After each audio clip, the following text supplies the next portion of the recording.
మనుషులు ఎలా ఉన్నారు అంటే తమ దుష్ట స్వభావాన్ని వారు వదులుకోలేకపోతున్నారు. వారి చెడ్డ అలవాట్లను వారు వదులుకోవడం లేదు. తమ నీచ తత్వాన్ని కూడా వారు చనిపోయేంత వరకు వదలడం లేదు. చెరుకులోని గుణం ఏమిటి? తీయదనం అని అందరికీ తెలుసు.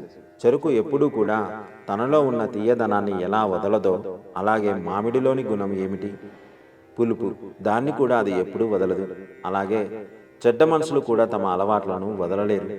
ఈ విధంగా చెడ్డ పనులు చేసేవారు, అత్యాచారాలు చేసేవారు, వారి స్వభావాన్ని, వారు చేసే కర్మలను కూడా వారు వదలలేరు.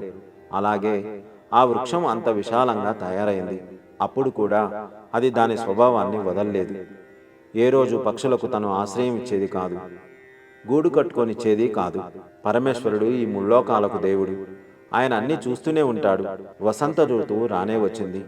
కొత్త కొత్త చిగురులు వేస్తూ ఆ వృక్షం చాలా పచ్చగా, అందంగా తయారైంది. అహంకారంతో అలానే ఆకాశంలో ఎగిసిపోయి ఉంటుంది.